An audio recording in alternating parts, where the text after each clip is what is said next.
Buenas noches, comunidad de Cuenta Historias. Desde hace ya mucho soy seguidora del canal y al igual que muchos de ustedes, disfruto mucho una temática que se maneja aquí, el cual son las historias de pueblos y ranchos. Creo que la razón del por qué me gusta mucho este tema es porque crecí en un pequeño ranchito y cada que oigo un relato de estos, lo ubico en mi pueblito como si en él hubieran ocurrido todas estas cosas. Y estoy segura que no soy la única a la que le pasa esto. Debido a eso me animé a enviarte una historia que me contó mi abuelito Cruz sobre un hecho que le sucedió hace ya muchísimo tiempo atrás, por allá de los años 60 más o menos, y que tiene como lugar de origen un pueblo en la costa de Guerrero muy cerca de la ciudad de Acapulco en México. Mi abuelito Abelino Cruz, a quien le decimos Cruz de cariño, cuenta que por allá de los años 60, cuando él tenía unos 15 o 16 años de edad, vivía con sus papás en una casita hecha de lodo y lámina. A esa edad él ya no pudo estudiar y ayudaba a sus padres con las labores del campo que se presentaban a diario. Sin embargo, por ese mismo tiempo, había entrado la época de lluvia, una que dice él había sido muy diferente a otras, porque llevaba poco más de 3 semanas lloviendo a cántaros y nada más no paraba. Tanta era la lluvia que estaba cayendo que ya no se podía salir de la casa, ya que las calles que eran de tierra principalmente se habían convertido en un mar de lodo, donde a duras penas los caballos podían pasar, y eso que les costaba, ya que había parte donde el lodo era tan espeso y blando que las patas de los animales se enterraban hasta en 20 o 30 centímetros, haciendo muy difícil poder salir adelante. A raíz de esas fuertes lluvias, mi abuelito dice que estuvo en casa solo viendo cómo su padre se lamentaba porque toda la cosecha se había perdido, y de seguir así quizás no hubiera nada para comer en próximos días. Una de esas noches, cuando la lluvia seguía cayendo y lo único que se escuchaba era el ruido de las gotas chocando contra las láminas de la casa, mi abuelito Cruz se fue a dormir esperando que al día siguiente, ojalá y primeramente Dios, las cosas estuvieran mejor. Ya eran cerca de las 10 o las 11 de la noche cuando mi abuelito Cruz escuchó un susurro que le estaba hablando entre sueños. En su oreja derecha sentía un ligero cosquilleo, como si alguien estuviera jugando con su oreja pasándole una pluma o algo muy suave de arriba abajo. La insistencia de aquello que le estaba haciendo cosquillas fue tal que mi abuelito se despertó y giró rápidamente, viendo que aquello que estaba justo en su oreja se trataba del gato de la casa. En ese entonces la familia de mi abuelito tenía muchos animales propios de un rancho, entre ellos, claro, gatos y perros, siendo que el gato era quien estaba en su oreja y le estaba haciendo cosquillas con sus bigotes que se los frotaba en toda esa parte. Enojado porque lo habían despertado, mi abuelito tomó el gato y lo bajó al suelo para decirle que se fuera, pero apenas si lo había colocado en el piso cuando escuchó una voz que parecía provenir del mismo gato. No te quedes en la casa. Vete, vete de la casa. Fue lo que mi abuelito Cruz dijo, escuchó exactamente. Mencionó aquel animal que hasta vio cómo movía sus labios y pronunciaba palabras con la voz de un hombre adulto. Cuando mi abuelito escuchó eso, le dio algo de miedo, porque al menos por la época y por el poco estudio que tenía, él decía que no sabía si es que los animales podían hablar así, pero era más que claro que no deberían, o al menos no tendría por qué ser así. Luego de decir esas palabras, el gato, quien por cierto era un gato negro con manchas blancas, se fue y mi abuelito ya no lo escuchó más. De hecho, él creyó que se había tratado de un sueño raro que no tenía explicación, y no había forma en la cual aquel animal hubiera dicho aquello. A la mañana siguiente mi abuelito se quedó con una duda, pero no le dijo nada a nadie porque no quería que su papá le dijera que se estaba volviendo loco o que su mamá también lo regañara. Aquel día, para desgracia, había sido uno como el resto, donde la lluvia nada más no se detenía y no paraba ni siquiera un segundo, razón por la cual no se pudo ir a trabajar ni mucho menos. Por la noche de ese día mi abuelito nuevamente se fue a dormir y curiosamente, al igual que la noche anterior, pasó algo bastante raro. Mi abuelito dice que a través de un sueño, o más bien una pesadilla, él vio como el río que pasaba justo al lado del pueblo se desbordaba e inundaba todo el poblado arrastrando a las personas, pero, sobre todo, se llevaba a sus papás ahogándolos con el caudal. Aquella pesadilla fue tan vívida que mi abuelito se despertó sudando y con un nudo en la garganta por lo que había visto. Extrañamente, cuando él se despertó, vio que sentado sobre la cama estaba el gato viéndolo fijamente con esos ojos que brillaban de noche, y este nuevamente le habló. Vete, váyanse de la casa porque el río se está saliendo. Mi abuelito se talló los ojos y se limpió los oídos para corroborar que era real lo que presenciaba. Y sí, el gato de la familia le decía que se fuera de la casa porque el río estaba desbordándose. No sabe exactamente qué fue lo que pasó por su cabeza de mi abuelito, pero dice que rápido fue por sus papás y los despertó diciéndoles que el río se había desbordado y que tenían que salir de la casa de inmediato. A como pudo y tomando lo poco de valor que tenían ellos, salieron a eso de las 11 o 12 de la noche de su casa y subieron hasta un cerro que era la parte más alta que estaba en el pueblo. Extrañamente, cuando ellos salieron, más gente iba saliendo también de sus casas. Era como si todos ya supieran que el río se estaba desbordando. Y en efecto, debido a las fuertes lluvias, el río se desbordó y más de la mitad del pueblo quedó bajo el agua. Cuando la familia de mi abuelito, así como otras familias que estaban a salvo en el cerro, se preguntaron unos a otros cómo fue que se enteraron de lo ocurrido, los adultos dijeron que sus hijos, o al menos los más jóvenes de la casa, les avisaron que el río se había desbordado. A la hora de preguntar a los más chicos a ellos quién les había avisado de eso, un silencio sepulcral invadió todo el pueblo. Pues estos, todos y cada uno de ellos, dijeron que los gatos que tenían de mascotas les habían hablado y le dijeron que huyeran porque el río se había desbordado. Como si fuera una mente colectiva o una mente colmena, todos habían tenido ese mismo sueño donde el río se desbordaba, así mismo como al despertar, el gato de su casa les avisaba del siniestro.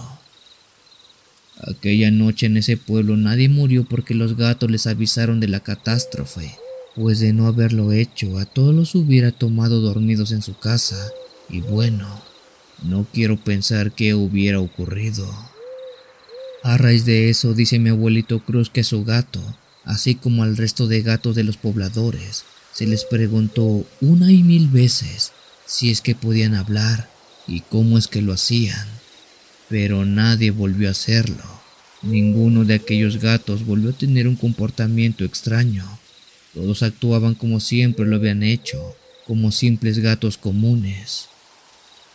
A día de hoy aún se conoce de esa leyenda porque mucha gente que oyó sus gatos aún sigue viva y da fe y legalidad que así como lo escucharon ustedes, así pasó.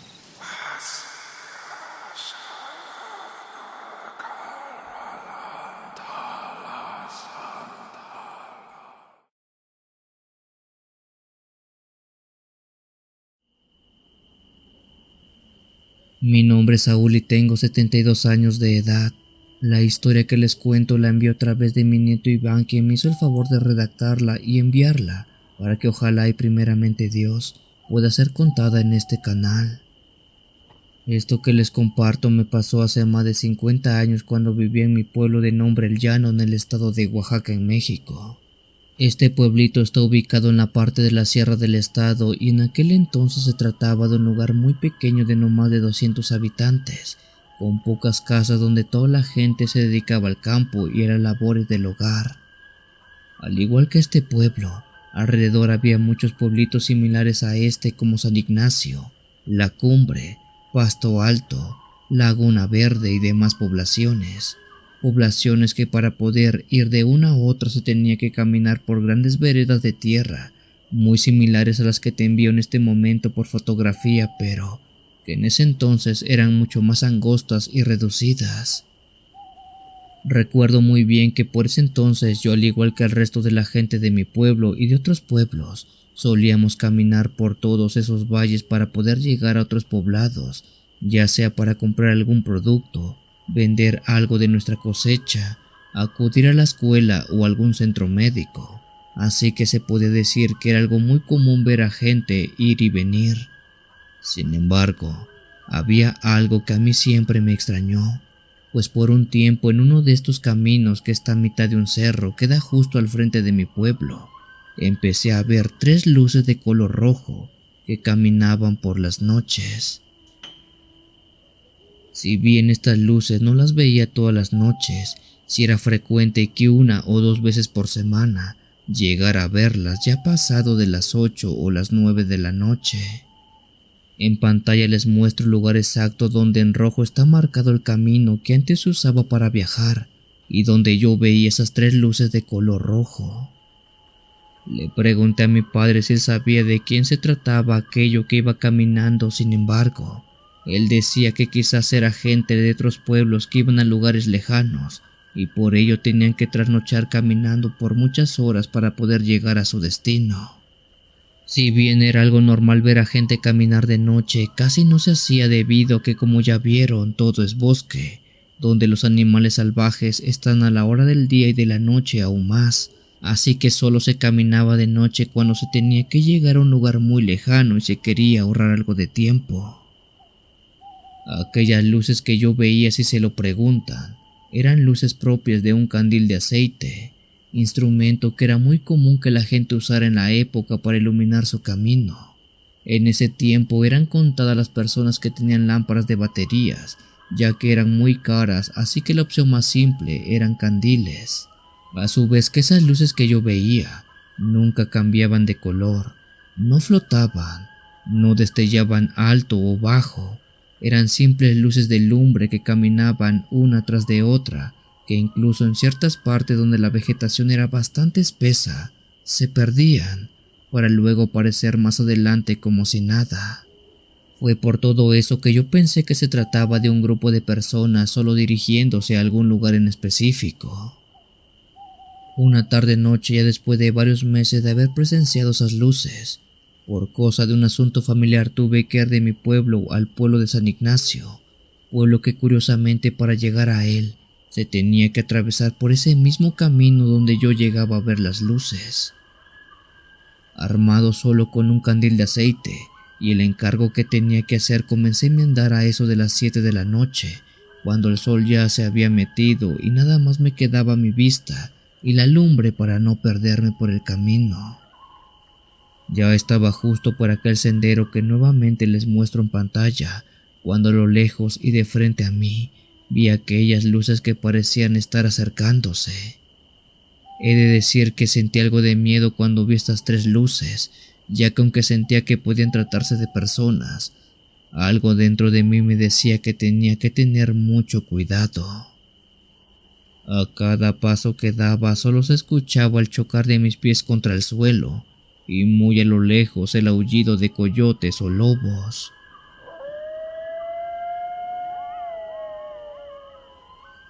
Yo iba ya listo para el encuentro con esas personas de las 3 luces, pero se me hizo algo extraño que por más que caminara, no parecía que estas luces se estaban acercando. Ya hace un buen rato que las vi, pero estas parecían estar en el mismo lugar, sin siquiera moverse un centímetro. Aquello ya estaba siendo muy raro, pero creo que eso fue lo menos extraño de esa noche, puesto que mientras más avanzaba, ahora sí parecía que esas luces se iban acercando y se iban haciendo cada vez más grandes. Para mi desgracia, a la distancia y estando ya algo más cerca de ellas, me percaté que estas luces no parecían estar siendo sostenidas por personas, mucho menos parecía que se trataban de candiles de aceite. No sé si ustedes puedan o quieran creerme esto, pero lo que venía caminando o más bien arrastrándose por el camino y que tenía 3 luces brillantes en forma de flama, Se trataba de una enorme serpiente completamente de color blanco. Así como lo oyen, aquello se trataba de una serpiente blanca de unos 3 o 4 metros de largo, muy ancha, que se arrastraba por el suelo, pero que en su cabeza, a la mitad de su cuerpo y al final en su cola, tenía 3 llamas muy parecidas al fuego. Cuando yo vi eso, eché para atrás y caí al suelo del miedo y la impresión de ver aquel animal que yo nunca en toda mi vida había creído que podía existir. Por su parte, aquella serpiente gigantesca se iba deslizando poco a poco hasta pasar justo al lado de mí. Cuando yo la vi, ella me vio en los ojos y pude sentir, o al menos eso creo, una mirada muy humana. No era como si estuviera viendo a un animal, sino que los ojos de esa serpiente eran como los de una persona. No sé cómo explicarlo, pero solo sé que así era. Aquella serpiente solo me vio un par de segundos, pero nunca hizo algo por atacarme, ni mucho menos. Solo pasó de largo y se fue arrastrándose por el camino, iluminando con esas 3 llamas que flotaban sobre su cabeza, su cuerpo y su cola.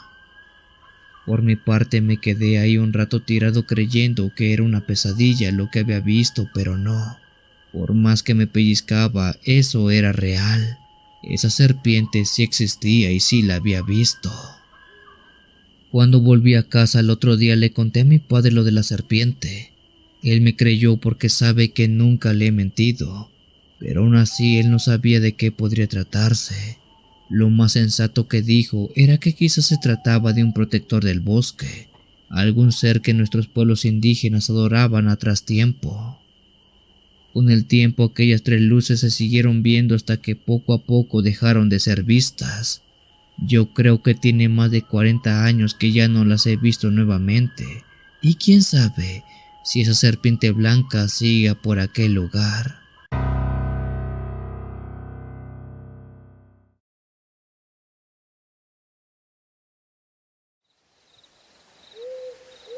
Tengo un tío que se llama Gustavo, quien por muchos años ejerció su labor como trabajador social, yendo a varios pueblos del estado de Veracruz en campañas que apoyaban a las comunidades más vulnerables con programas sociales que los impulsaran. Mi tío Gustavo dice que él iba en solitario a varios pueblos de todo el estado, viendo qué pueblos eran candidatos a estos programas, siendo que en una ocasión llegaron a un pueblo que se llama San Vicente, que está en la parte de la sierra de Veracruz, un poquito más arriba de lo que es Orizaba. Cuando llegó a ese pueblo de San Vicente, dice que la gente lo recibió muy bien y le explicaron un poco de todo para que él supiera dónde estaba. De entre todas las cosas que le contaron del pueblo, alguien le mencionó algo que parecía ser bastante raro, algo poco usual para mi tío que venía de la ciudad. A él le dijeron que en el campanario de la vieja iglesia, una campana replica sola a la medianoche. Lo hacía sin necesidad de que nadie tirara de su cuerda. También le dijeron que no era un sonido cualquiera, era un toque lento y pesado que hacía eco en cada rincón del pueblo.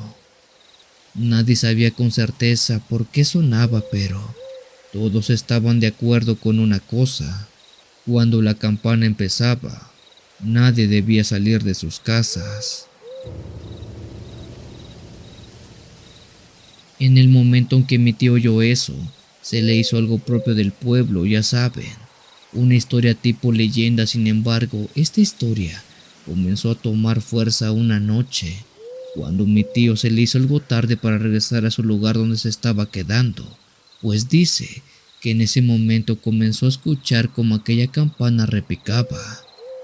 Por lo que cuenta, las calles estaban desiertas, el aire era frío y pesado, como si algo invisible lo apretara contra el suelo. Mientras caminaba, curiosamente pasó cerca de la iglesia y sintió que algo lo estaba observando, pero a las cercanías no había nadie.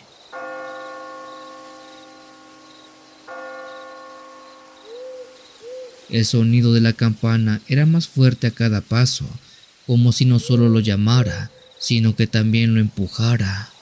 Para suerte de él, aquella noche era luna llena, luna que iluminaba la fachada de la vieja y agrietada iglesia del pueblo, pero el campanario parecía envuelto en una oscuridad que ni siquiera la luz alcanzaba a iluminar. De pronto la campana dejó de sonar. El silencio fue tan abrupto que mi tío sintió un nudo en el estómago.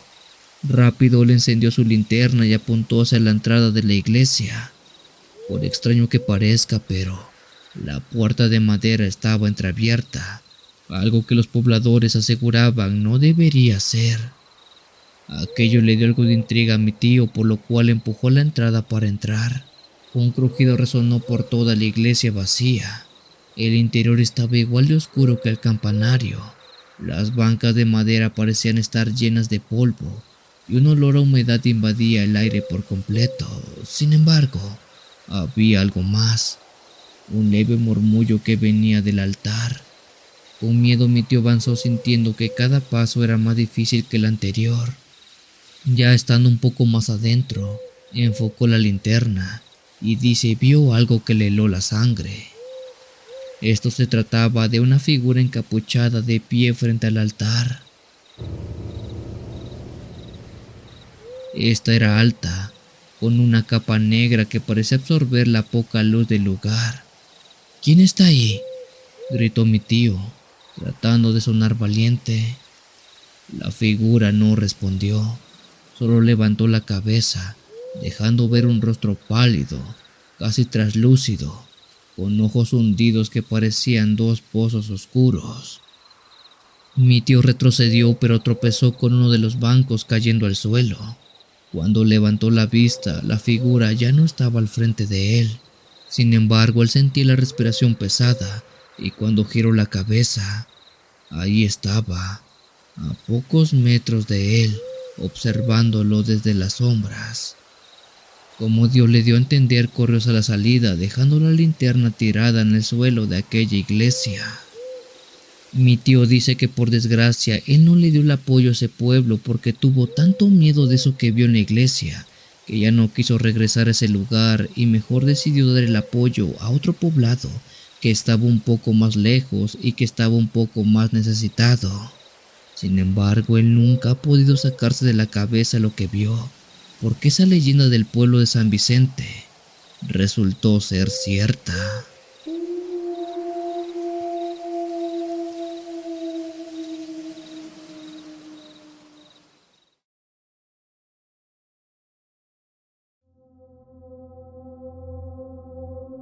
Mi abuelita Josefina es originaria de un pueblo que se llama San Antonio, un lugar que está encallado en la parte de la Sierra de Puebla, muy cerca de Veracruz. Aquel pueblo de mi abuela colinda con otro poblado que se llama San Gabriel, el cual está como a 30 minutos caminando uno del otro. Estos dos pueblos, por lo que me dijo mi abuelita Josefina, llevan peleado más de 60 años. Hubo un tiempo en el cual incluso se cuenta que entre los mismos pobladores se llegaban a quitar la vida. Nadie de San Antonio podía ver a alguien de San Gabriel cerca del pueblo, porque rápidamente le daban caza, y de igual manera en el otro pueblo de San Gabriel no podían ver a nadie de San Antonio, porque hacían exactamente lo mismo. Con el tiempo esto, gracias a Dios, cambió, aunque no del todo, pues aunque a día de hoy ya no se arrebatan la vida entre ellos, nadie va al pueblo vecino por nada del mundo. Quizás a estas alturas se estén preguntando qué fue lo que detonó que estos dos pueblos generasen una enemistad tan grande. Pues bueno, una de las manzanas de la discordia fue mi tía abuela Rosalina, hermana de mi abuelita Josefina, quien podemos decir dio origen a este macabro hecho. Aunque para entenderlo tenemos que remontarnos 60 años atrás tiempo y escuchar las versiones de estos dos pueblos. Para entender mejor el relato que les voy a contar, lo haré en primera persona desde el punto de vista de mi abuelita Josefina, y así sea más entendible el relato. Por aquel tiempo yo vivía junto a toda mi familia en el pueblo de San Antonio. Mis padres, Ramón y Lourdes, habían tenido 5 hijos. Mis 2 hermanos mayores, Félix y Juan. Después de ellos seguía yo, Josefina, más abajo Marta Y por último, Rosalina, quien era la menor de todos los hermanos. Entre nosotros no nos llevábamos muchos años de diferencia, entre el mayor Félix de 23 y la menor Rosalina de 17. Había como máximo 6 o 7 años. Eso era algo bastante común por la época, que los hermanos fueran muy pegadas unos de los otros. Por ese mismo tiempo nosotros nos dedicábamos a labores del campo. Los hombres apoyaban a mi padre con la siembra y las cosas más pesadas, mientras que las mujeres hacíamos deberes propios de la casa, aunque claro que también salíamos al campo y cuidábamos de nuestro ganado, pues todo eso formaba parte también de nuestras vidas, pues aquí uno hace un poco de todo siempre y nunca puede decir que no. Las 3 hermanas siempre íbamos juntas a todos lados. Al ser tan pegadas de edad, no solo éramos hermanas, sino que nos habíamos convertido en mejores amigas. A donde quiera que iba una, iban las otras 2. Lo que hacía una, lo hacían las otras 2. Incluso cuando mi madre regañaba a una, regañaba a las 3, pues casi siempre nos metíamos en problemas todas juntas. Sin embargo, poco a poco con el tiempo, mi hermana Rosalina, o Rosa como le decíamos, se fue distanciando poco a poco. Curiosa y extrañamente, todas las tardes después de las 5, ella se desaparecía por casi 1 hora y no regresaba hasta pasado de las 6 o rozando las 6 p.m. Al principio pensamos que ella se iba a hacer algún mandado o quizás algún deber que mis padres le habían encomendado. Sin embargo, era raro, pues ella sin falta y todos los días se desaparecía a la misma hora, como si lo que hiciera estaba programado en porción de la hora y el día exacto. Por obvias razones, Marta y yo le preguntamos a Rosa qué era lo que hacía, a dónde se iba todo ese tiempo. Rosa siempre nos decía que iba por agua, iba a dejar tortillas a la abuela, iba a la tienda. Bueno, en fin, buscaba 1001 pretextos para no decir qué hacía, aunque claro que Marta y yo al conocerla también sabíamos que al menos en la mitad de sus salidas no hacía nada de lo que decía hacer. Debido a eso, una tarde, casi dando las 5, Marta y yo decidimos seguir a Rosa para ver qué era lo que hacía. Nos escondimos detrás de unos árboles que estaban afuera de la casa por donde pasaba el camino que daba al pueblo, y sin que Rosa nos viera, la fuimos siguiendo lentamente.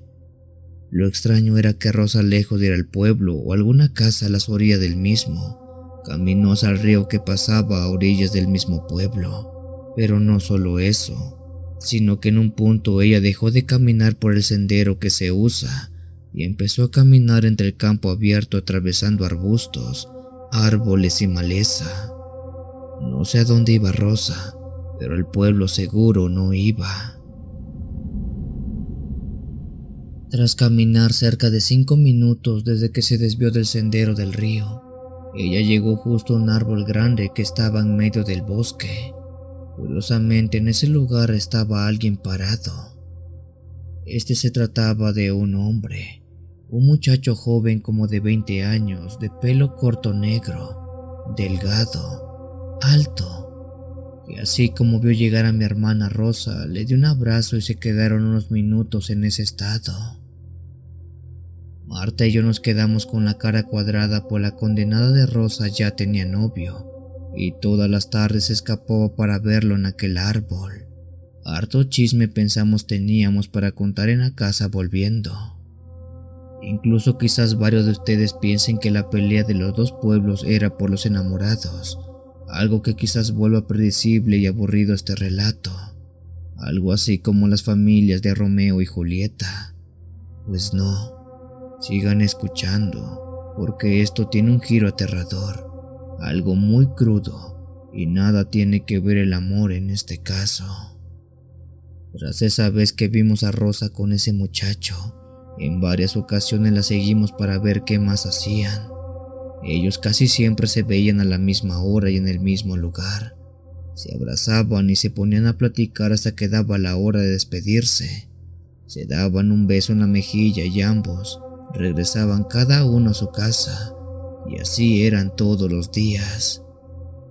Quizás para los tiempos de hoy eso puede ser algo muy normal, un actuar de amigos, pero en ese tiempo no era visto así, y claro que eso era visto como un noviazgo, pues en ese tiempo era más pudorosa la gente. Aquella noticia la guardamos un tiempo. Pensamos en decirle a mamá antes que a papá, pues sabíamos que mi papá echaría el grito al cielo. Sin embargo, primero quisimos ver si Rosa nos decía algo. Le echábamos indirectas y comentarios de lo que hacía, pero ella nunca dijo nada. Como en el pueblo, aparte de las tareas del campo, no hay muchas diversiones. Una tarde, para investigar más sobre nuestro cuñadito, Marta y yo decidimos ahora seguir a ese joven. Una vez que él se despidió de mi hermana Rosa, ambos separaron sus caminos, siendo que ella regresara a San Antonio. Y sí, así como lo esperaban, pero no se confundan, el muchacho se fue para San Gabriel. El joven caminó entre las pocas casas del poblado, a la vez que nosotras la íbamos siguiendo para ver dónde era que vivía y así tener el chisme completo. Sin embargo, se nos hizo muy extraño que este joven entrara a la iglesia y de ahí no saliera. Pensamos por un momento que quizás el joven había visto que lo seguimos y se metió a la iglesia para confundirnos.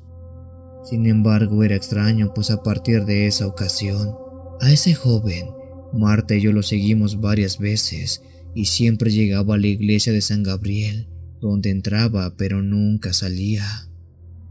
Algunas semanas más pasaron y los encuentros entre Rosa y ese misterioso muchacho seguían. Nosotras no dijimos nada hasta una tarde que, sin querer, en la comida, Marta dijo algo sobre las raras salidas que tenía Rosa. No es que Marta tuviera mala fe en decirlo, sino que simplemente se le salió.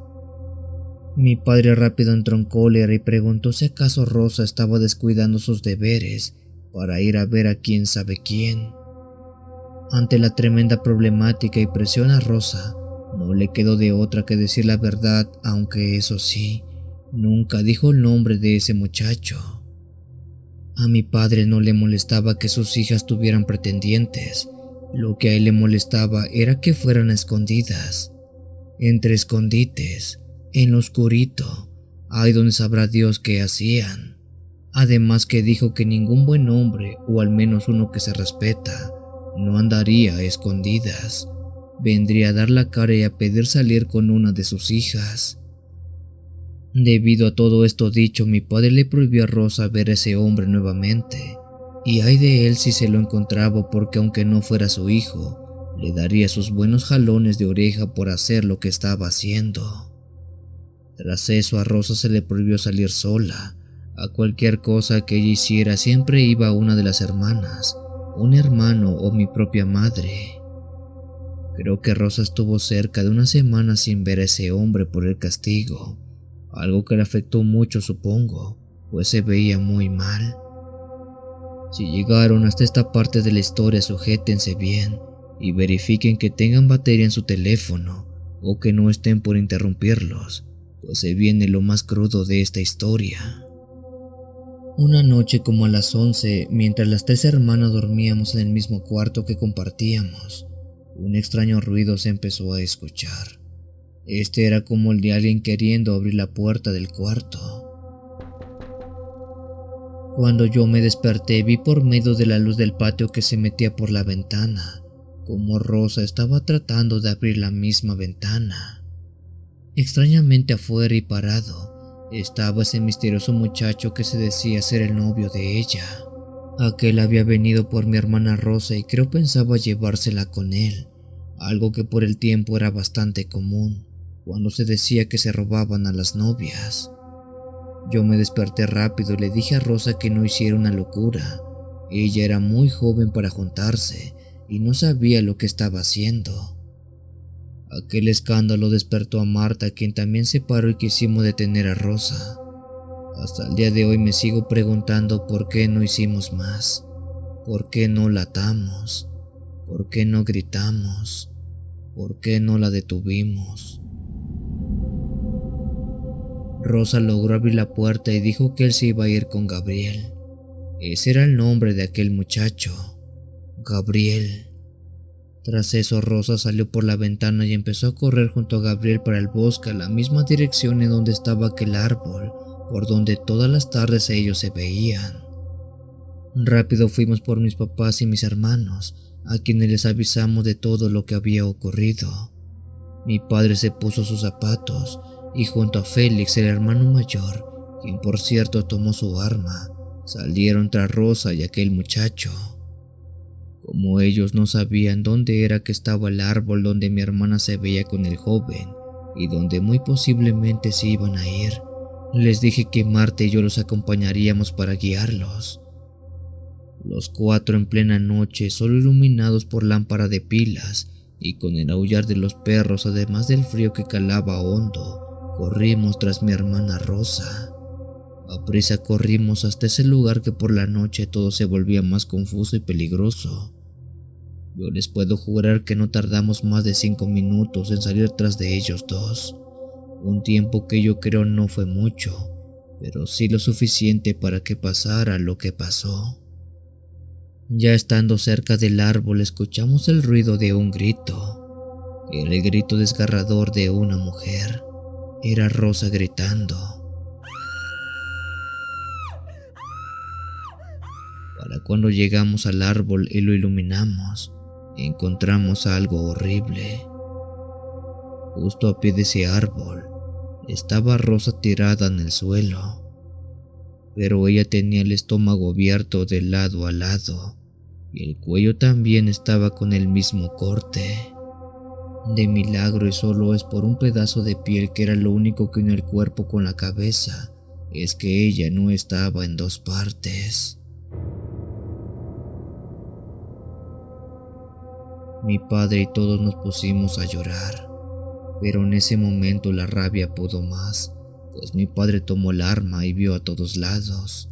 Gritó el nombre de ese desgraciado, de ese maldito que le había hecho eso. Entre los llantos, Marta dijo que quizás el cobarde se había ido a San Gabriel, pues él era de ahí. Mi padre sujetó a Marta y mientras la sacudía le exigía que le dijera dónde era que vivía ese malnacido. Por el estado de shock, Marta no pudo decir nada, pero al final alcanzó a decir que en la iglesia, o al menos ahí era que cada tarde se metía y no salía. Con toda la ira del mundo, mi padre tomó camino a San Gabriel. Los tres hermanos nos quedamos llorando y pensando qué hacer. ¿Cómo es que algo así le pudo haber pasado a Rosa?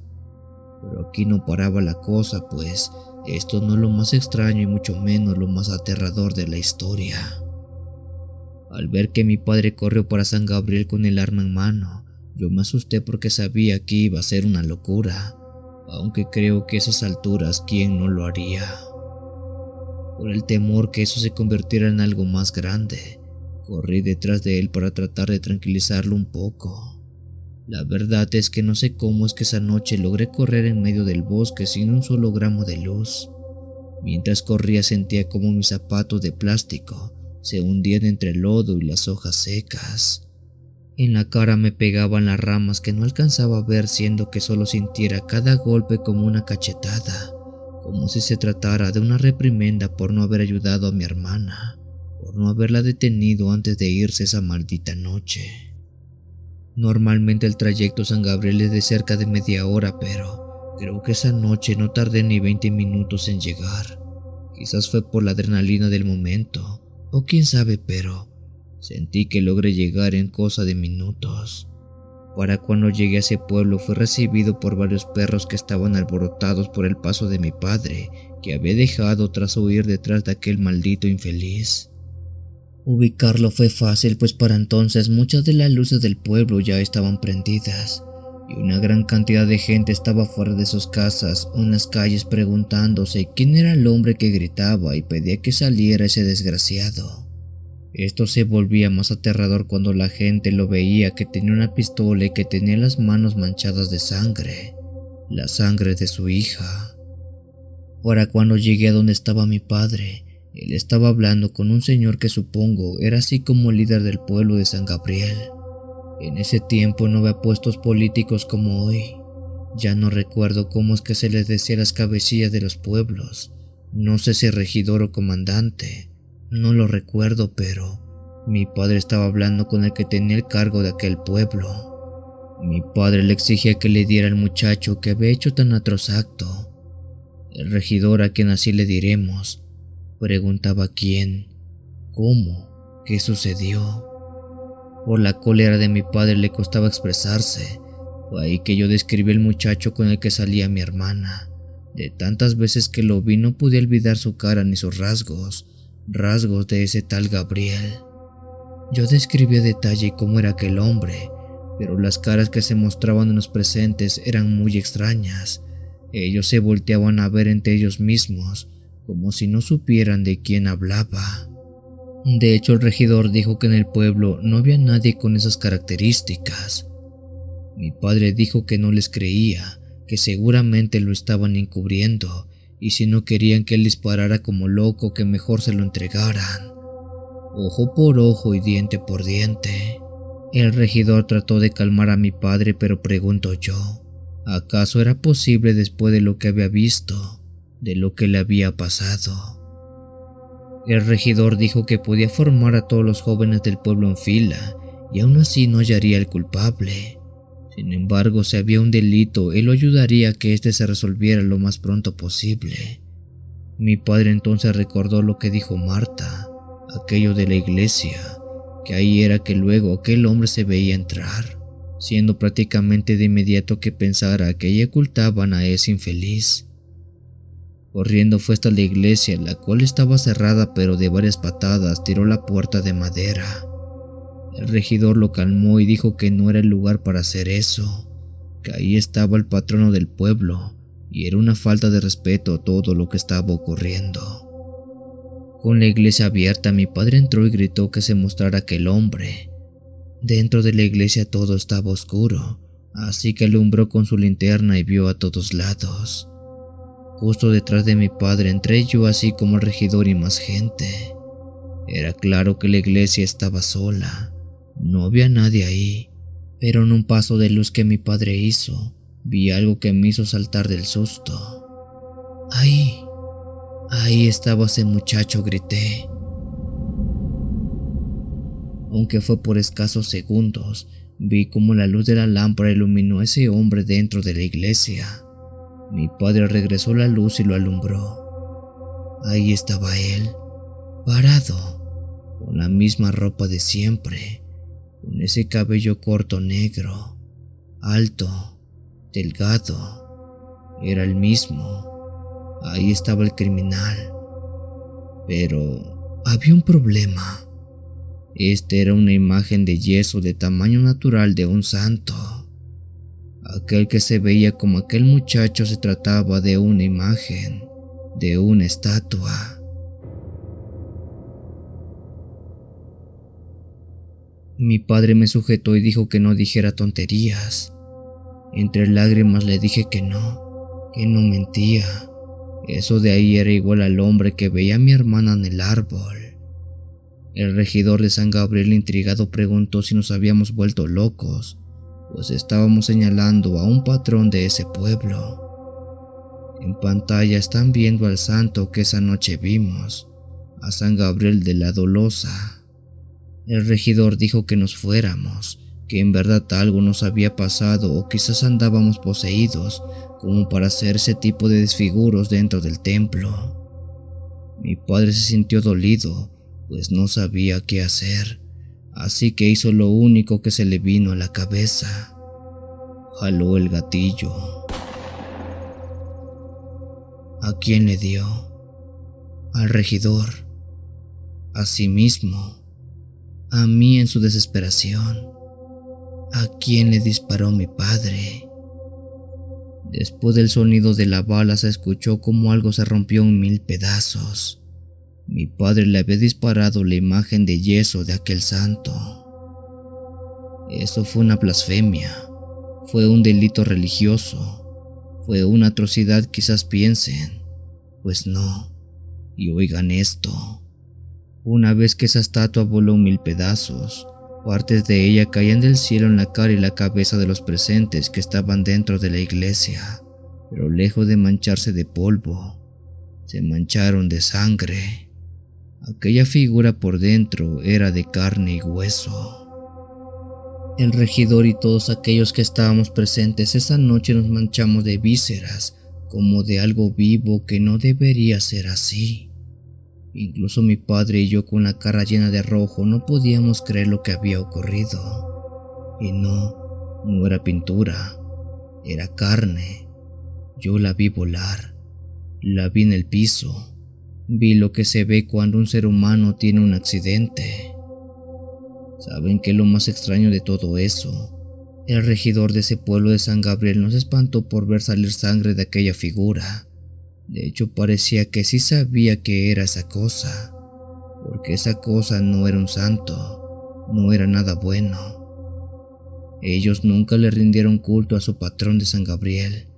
Ellos le rendían culto a otra cosa, algo que solo se veía como San Gabriel, pero por dentro era un monstruo, algo vivo.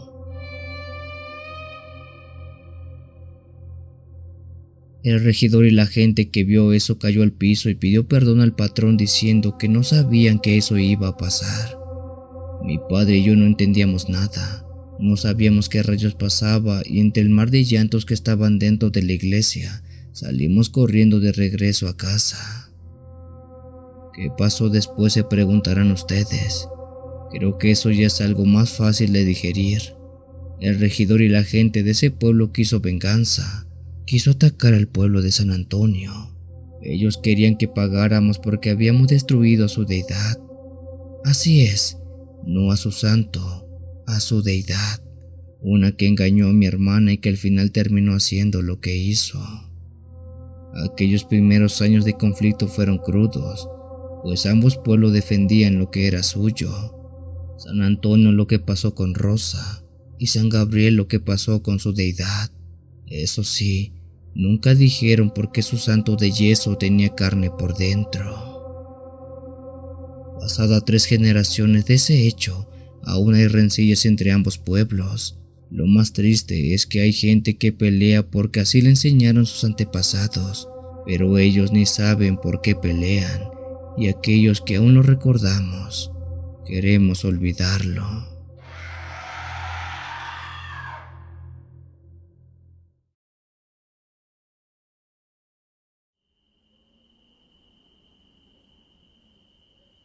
Mi nombre es Julián, aunque nací y crecí en Jalapa, mi familia proviene de un pueblo pequeño que está entre los cafetales y montes espesos de la Sierra de Veracruz, un lugar que se llama nada más y nada menos que El Remolino. En ese lugar vivió mi abuelita por muchos años, hasta que se mudó con nosotros cuando yo estaba mucho más mayor. Mi abuelita Dolores siempre fue una persona muy callada en lo que respecta a su pasado.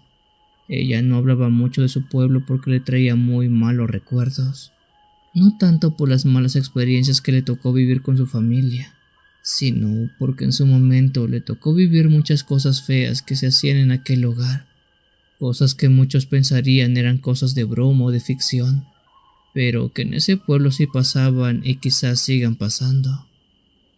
A todo esto les cuento lo que vivió mi abuelita Dolores, y ustedes me digan si fue horrible o no.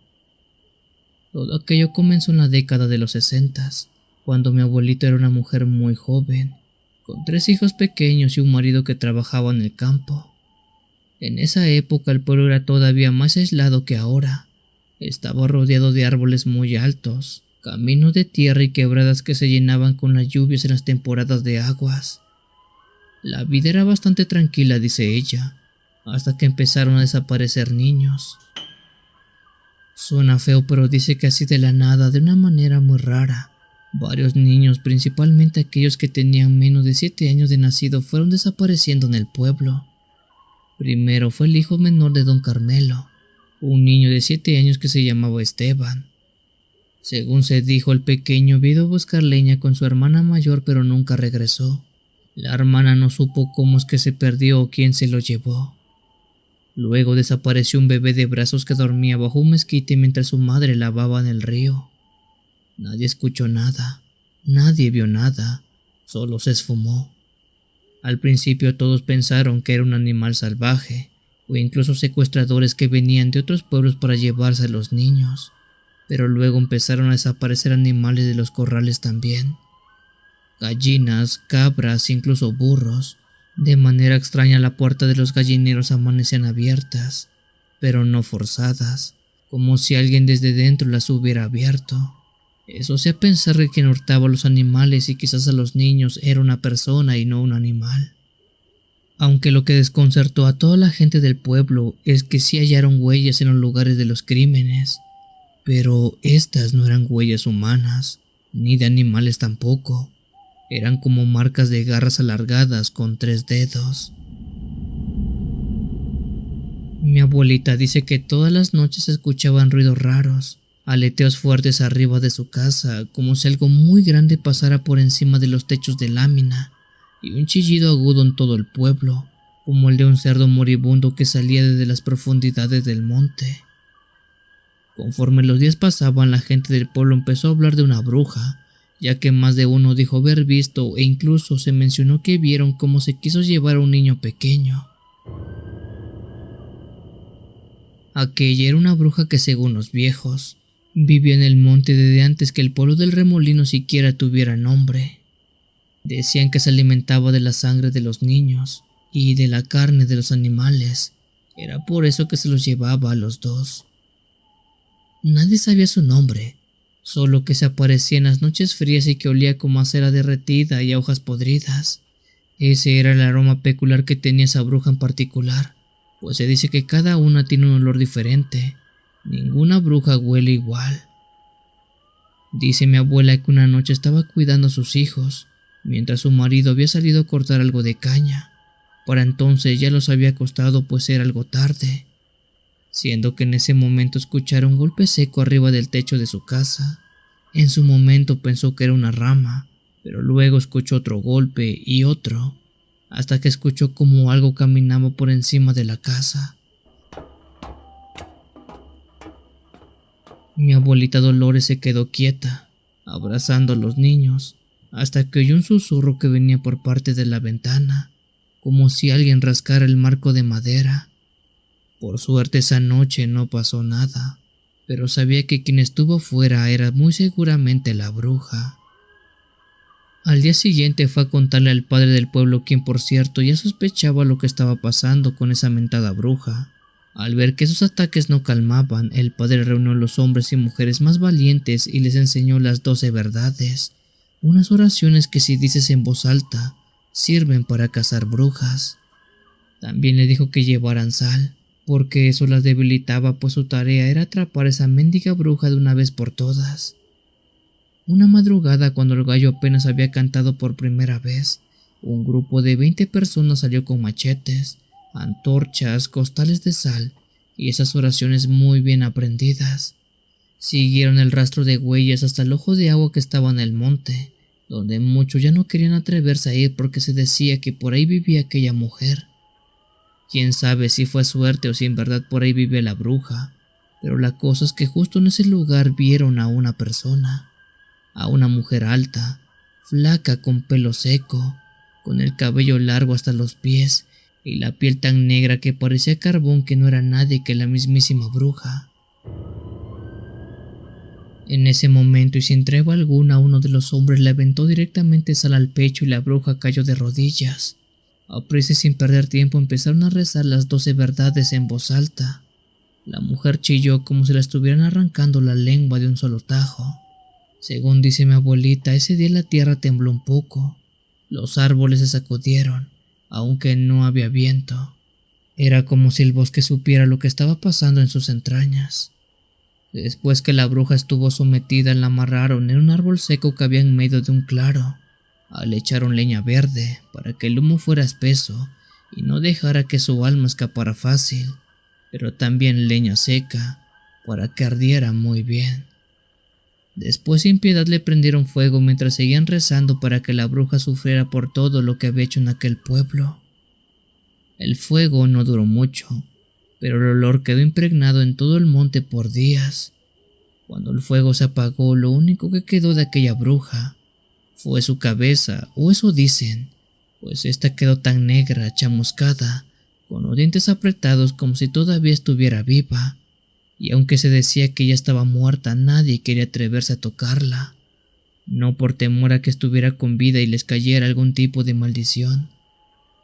El comisario del pueblo de aquel entonces la envolvió en un costal bendito, la metió en una caja de madera gruesa y la guardó en la bodega detrás de la iglesia del pueblo, para que jamás hiciera daño a nadie. Con el tiempo la caja fue olvidada dentro de la iglesia, pero mi abuelita dice que se comenta que esa caja sigue dentro de aquel hogar, que nunca se ha mencionado para tratar de olvidar la época oscura que vivió el pueblo, pero que esa es la prueba de que la historia sí pasó y que en el pueblo del Remolino acabaron con una bruja. Si los relatos te están gustando, te invito a dejarnos un like y suscribirte a esta gran familia de lo paranormal. Continuamos.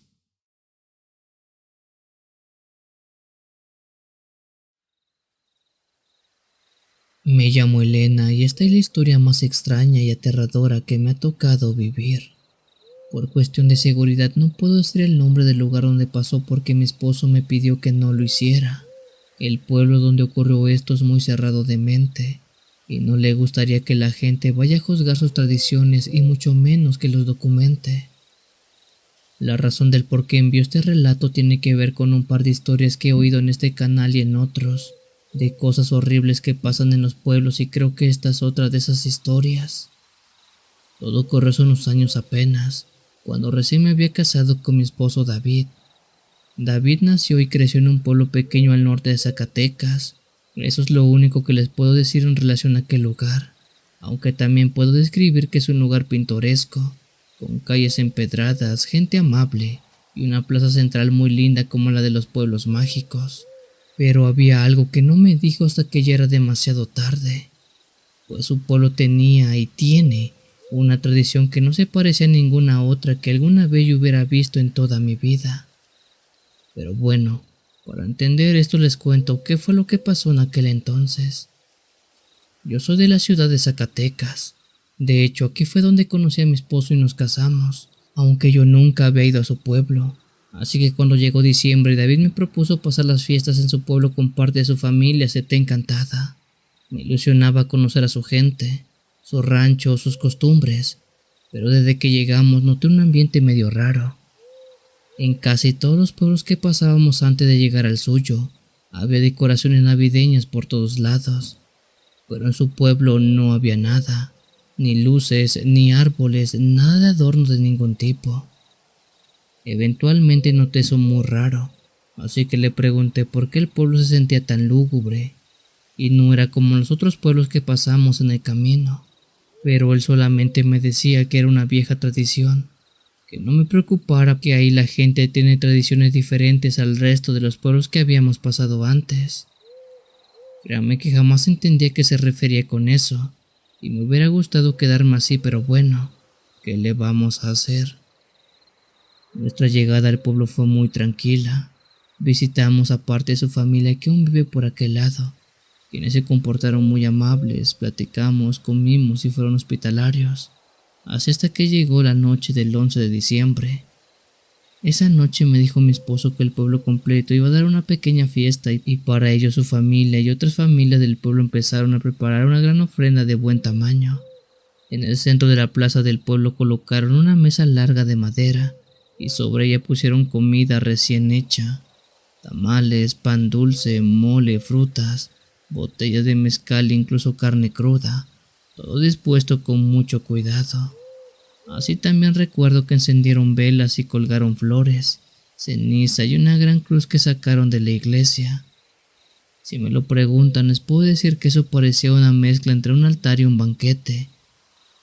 ¿Y todo esto es para una fiesta? Le pregunté a mi suegra, pero ella solo respondió en susurros. No, no es una fiesta. Toda la comida es para él. ¿Quién es?, le pregunté. Mi suegra dijo que esperara un momento, ya que casi empezaba la ceremonia. De pronto mucha gente, todo el pueblo empezó a llegar a las orillas de la plaza. Nadie se acercaba al lugar de la ofrenda. Desde lejos todos solamente veían, pero no sé qué. Y fue entonces cuando lo vi. un hombre caminando por el camino de tierra que daba a la salida del pueblo. Este hombre medía más o menos 2 metros. Estaba cubierto por una capa larga roja que arrastraba por el suelo. Su piel era completamente rojiza, como si lo hubiera arrancado de un animal recién desollado. Además que tenía cuernos curvos en la cabeza, cuernos como los de un carnero, y sus ojos brillaban con un resplandor amarillento, como brasas encendidas. Cuando vi ese ser me dio mucho miedo. Creí que era un hombre disfrazado, que así era como empezaba su ceremonia o evento en el pueblo. Un disfraz, eso pensé que era, pero creo que no era aquello. Todo lo que veía en ese perturbador hombre era real, no era un actor, era un demonio que llegó al pueblo caminando. Nadie corrió, nadie gritó, al contrario, todos lo miraban con respeto como si ya lo conocieran. El hombre de rojo se acercó a la mesa y se sentó en un banco bajo. Después empezó a comer con movimientos lentos y casi ceremoniales. Comía sin cubiertos, con las manos peladas manchándose los labios de mole, masticando con la boca abierta como si no hubiera comido en días. Tomaba las botellas de refresco y de mezcal o de tequila y las bebía hasta el fondo. A veces se reía, pero sin emitir sonido, solo con la boca abierta, y otras veces miraba directamente a los presentes, como si los estuviera contando. Después de que terminó de comer, ese hombre de rojo se puso de pie, caminó hasta el centro de la plaza donde estaba marcado un círculo de cenizas. Se colocó en medio y levantó los brazos, para después comenzar a bailar. La imagen de un ser demoníaco de color rojo con cuernos y estómago hinchado de tanta comida, bailando en medio de la plaza, les puedo jurar que casi me vuela la cabeza. Y aún así les puedo decir que eso no era ni la mitad de horrible de lo que yo sentía al verlo bailar. Lo que hacía ese diablo no era un baile alegre, era algo antiguo, retorcido, como si cada movimiento estuviera invocando algo. Su cuerpo se arqueaba de formas raras, las piernas parecían flotarle, y cada paso que daba hacia el aire se ponía cada vez más denso. Lo más extraño de todo es que nadie se movía. Ningún presente se veía perturbado o con miedo. Incluso algunos niños jugaban lejos de él, pero sin hacer ruido. Los adultos lo observaban o fingían ignorarlo, como si todo fuera parte de la vida cotidiana, algo que fuera muy normal en aquel pueblo. Pero yo no podía apartarle la vista. Sentí un miedo irracional que me hacía preguntar muchas cosas a mi esposo y a mi suegra. ¿Quién era él? ¿Por qué un demonio bailaba en la plaza del pueblo? Mi esposo se molestó porque dijo que no era un demonio, que era el fundador del pueblo y que venía como cada año por su comida. Después de un largo rato que ese hombre bailó en la plaza, este se detuvo y sin decir palabra alguna, se giró y comenzó a caminar de regreso al cerro por donde había llegado. Una vez que desapareció, la gente empezó a aplaudir suavemente. No era una ovación, sino más bien un gesto de ritual, como quien da las gracias por seguir vivo. ¿Qué fue eso? Le pregunté otra vez a mi esposo. Él, ahora más tranquilo y más suelto, dijo que él era el señor del pueblo. Él viene todos los años a comer al pueblo. Él es el fundador de este lugar, quien puso la primera piedra, y después se fue para que la gente pudiera habitarlo. Así que a forma de agradecimiento por lo que hizo, le damos de comer y esto nos recompensa con buenas lluvias y buenas cosechas. Ahora entienden por qué mi esposo no quiere que les diga el nombre de ese pueblo. Bueno, ellos son celosos con sus tradiciones y cómo no, pues sin saberlo en aquel pueblo veneran y baila un demonio.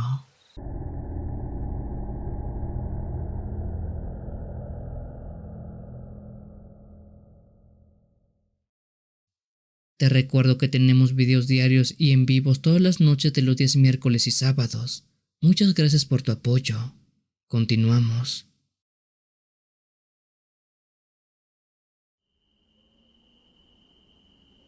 Buenas noches a toda la comunidad de Cuenta Historias. Mi nombre es Esteban y soy originario de Manzanillo, aunque toda mi niñez estuve viviendo en un pueblo que está muy cerca de Alcaraces, allá en el corazón de lo que es Colima. Este es un lugar, si es que puedo describirlo, como un sitio caluroso, donde el tiempo parece ir más lento y las noches son tan oscuras que se siente como si el cielo se cayera sobre uno. Y como todo pueblo, este no se salva de tener sus propias leyendas y sus propias historias de cosas que nacen en sus calles de tierra. Esta historia es una que se cuenta pasó hace muchos años, y mi abuelita fue quien me la contó, así que algo debe tener de cierta. Me dijo que todo empezó con un hombre llamado Faustino, un campesino bastante serio, trabajador que vivía en una parcela al borde del pueblo.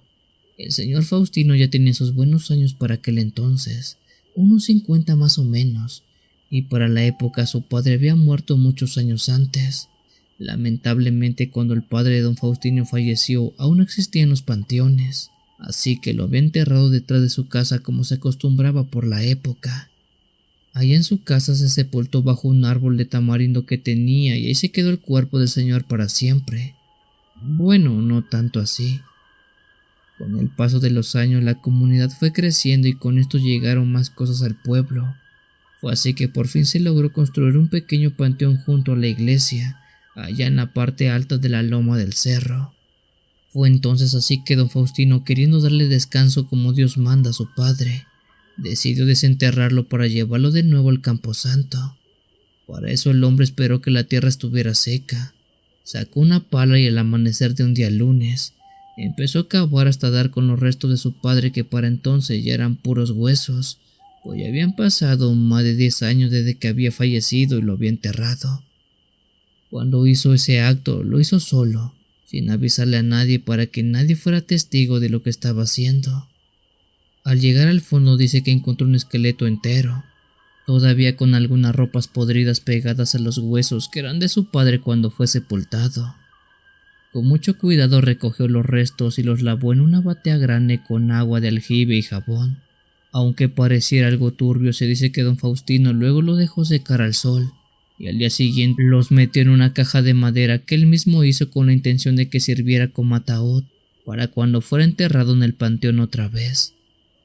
Con todo hecho y listo, fue con el padre y le pidió un lugar para enterrar los restos de su familiar. El entierro fue sencillo, apenas unos rezos cortos por parte del padre Lucas, un par de vecinos que lo acompañaron por respeto y luego la caja bajó al hoyo para quedar muy tranquilamente ahí mismo. Después de eso, ya más tranquilo con lo conseguido, don Faustino regresó a su casa esa misma tarde y se acostó temprano. Pero a partir de esa noche comenzaron cosas extrañas. Don Faustino soñó con una mujer vestida de negro, una con un rebozo que le cubría la cabeza y un rostro lleno de arrugas profundas. Dice que la mujer no hablaba, solo lo miraba desde la orilla del monte como si buscara algo. Pero ese fue el primero de muchos sueños que tuvo más adelante, pues en los siguientes sueños esa mujer se iba acercando más y más. Primero al camino de su casa, luego a la puerta, hasta que una noche la vio parada en los pies de la cama, sin moverse, respirándole fuerte. Durante el día también sentía cosas raras, sombras que cruzaban de un cuarto a otro, platos que se caían solos, gallinas muertas al amanecer sin rastro de sangre. Pero lo peor era el olor. Este era un hedor a tierra mojada y flores podridas que impregnaban su casa sin algún tipo de razón aparente. Desesperado fue a buscar a doña Enedina, la curandera del pueblo. Ella lo vio llegar desde la ventana y salió con un rosario en la mano. Tú traes pegado un muerto muy grande en la espalda, Le dijo la señora antes de que dijera una sola palabra al tipo.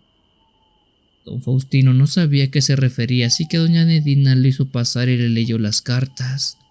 Don Faustino trató de contar todo lo que estaba pasándole a aquella mujer. Le dijo de inicio a fin todo lo que padecía y qué era lo que posiblemente podía tener. Pero la mujer le dijo algo que él no se esperaba. esos huesos no eran de tu padre. Lo que sacaste era otra alma.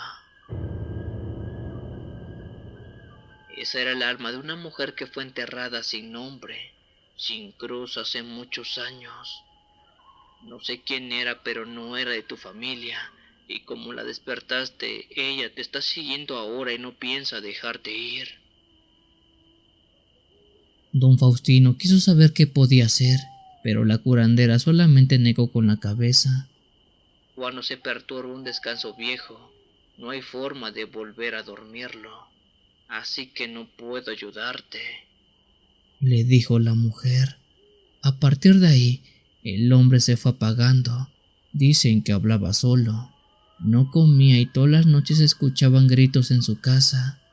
Decía que la mujer lo seguía a todas partes, que la veía reflejada en los charcos, en los vidrios, incluso en los ojos de sus animales.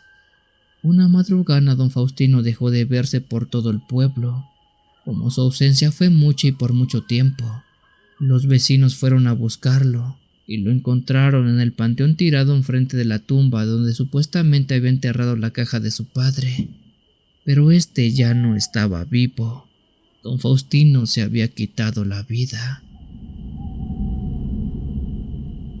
Mi abuelita no sabe cómo es que lo hizo porque no tenía señales de nada. Es por ello que hay quienes dicen que no se desvivió él solo, sino que lo desvivieron. Desde entonces se cuenta que en cada noviembre en fechas de Día de Muertos, cuando el calor baja y la tierra se afloja, se escucha como alguien cava en el panteón del pueblo, que si uno se queda muy callado, se oyen pasos descalzos y el arrastre de algo pesado sobre la tierra.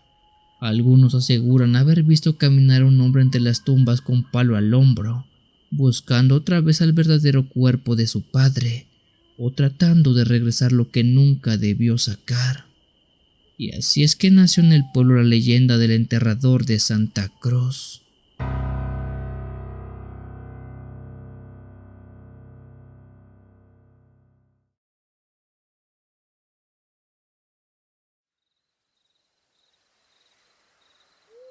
El relato que les comparto, querida comunidad de Cuenta Historias, la envío desde San Agustín Solicha, que está al sur de la Sierra de Oaxaca. Esta historia como tal no es mía, sino es una que me contó mi abuelito Santiago. Él dice que en ese pueblo desde siempre se ha tenido el presentimiento de cosas que viven a sus alrededores, y esta historia creo que a muchos les va a gustar porque se trata de un críptido. Según dice mi abuelo, desde antes que ese pueblo fuera fundado ya se hablaba de una bestia que vivía en las barrancas profundas del monte. Por lo que comenta, no era un animal común y corriente, pues este ser o criatura le decían el cuatralbo. Su nombre provenía por sus 4 patas que terminaban en pezuñas blancas y por el hocico de jabalí que tenía dividido en 2 mandíbulas como tenazas, algo que le hacía parecer un tipo de animal con 2 cabezas y que también tenía cuernos como los de un toro pero más retorcidos y hacia abajo. Por lo que se dice, nadie sabía de dónde había salido. Algunos decían que era un demonio muy viejo, otros que era una criatura nacida en la tierra, pero a ciencia cierta nadie tenía conocimiento de qué era. Mi abuelo me contó que los más viejos del pueblo decían haberlo visto cruzar la neblina en las madrugadas, que su sombra medía más de 3 metros y dejaba un olor como a sangre rancia, que cuando bajaba al pueblo los animales se inquietaban, los perros no ladraban y las gallinas dejaban de poner. En las noches de tormenta se escuchaban sus pisadas sobre la tierra mojada y el chasquido de sus mandíbulas daba alerta de que el cuatralbo había llegado al pueblo. En su tiempo solo se sabía que era un animal como tal, pero con el pasar de los años se dijo que era un ser de siglos muy viejo, antes de que la gente siquiera habitara el estado. Es por eso que se cree que era una especie prehispánica, algo así como un críptido, aunque con los años la historia fue quedando como una leyenda. Aún así todavía hay quienes aseguran haberlo visto, y uno de ellos fue don Aurelio, un cazador que vivía en el borde de aquel monte del pueblo. Este señor contaba que una vez fue a buscar un venado para su familia. El hombre se fue al bosque, pero al paso de unas horas volvió, aunque lo que volvió era muy diferente a lo que se fue.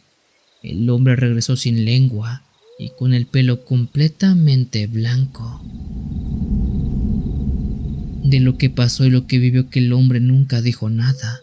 Solo se sentaba en su mecedora a mirar hacia el bosque como si algo lo hubiera dejado loco. Con el paso del tiempo el hombre falleció y cuando lo hizo, sus ojos estaban abiertos y tenía una sonrisa muy rara en toda la cara. Con el pasar de los años había gente que seguía diciendo que en el pueblo se veían cosas muy raras. De hecho, por un tiempo se le culpó de atacar vacas que amanecían descuartizadas. Por el temor que infundía este animal llamado cuatralbo, nadie se atrevía a seguirlo. Los más viejos decían que había que evitar el cuatralbo. Yo nunca creí mucho en eso hasta que me tocó vivir algo muy raro. Recuerdo muy bien que fue en Semana Santa, cuando vine de visita a ver a unos primos al pueblo. En aquella ocasión nos metimos al cerro para buscar hongos, y a eso de las 6 de la tarde la luz empezó a cambiar. El cielo se puso morado y los pájaros dejaron de cantar. En eso escuchamos un ruido, como ramas rompiéndose, y luego un chasquido que retumbaba entre los árboles. Nos escondimos detrás de unas rocas y lo vimos. No todo, pero sí partes. Por lo que recuerdo se trataba de una sombra enorme, peluda, con cuernos que rozaban las ramas altas. Caminaba lento, olisqueando el suelo y moviendo la cabeza de un lado a otro. Incluso vimos sus ojos, que eran dos bolas rojas que brillaban como el fuego. En el aire había un aroma extraño, como algo así como a tierra húmeda, como a carne vieja. Por temor de lo que estábamos viendo no hicimos ruido ni nos movimos. Cuando por fin esa cosa se perdió entre los árboles, salimos corriendo como locos. Mi abuelo no se sorprendió cuando le contamos qué fue lo que vimos. Ahora ya saben por qué nadie va al monte cuando truena. Desde entonces, cada que cae una tormenta fuerte me recuerda el cuatralbo, de su sombra entre los árboles, de sus ojos rojos, del miedo en el estómago. En el pueblo todavía hay gente que cree que esa cosa sigue ahí, escondida en alguna barranca vieja, durmiendo o esperando, y dicen que cuando baja lo hace solamente para comer, que no siempre se lleva animales, que a veces si te agarras solo en el monte, no te deja ir nunca, y ni siquiera se encuentran huellas de ti, ni sangre ni ropa, solo silencio y el olor, ese olor a muerte o a sangre que nadie puede explicar. Y así nació y sigue viva la leyenda del cuatralbo, el monstruo del cerro de San Agustín Solitla. Y si algún día vas para allá y escuchas algo grande caminando entre los árboles cuando hay tormenta, mejor no te detengas, camina, reza y no mires atrás.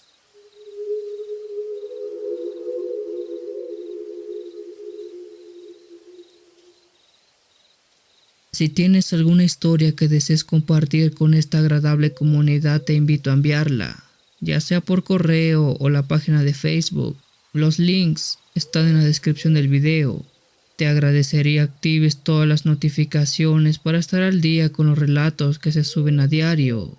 Muchas gracias por dejarme llegar hasta tus oídos.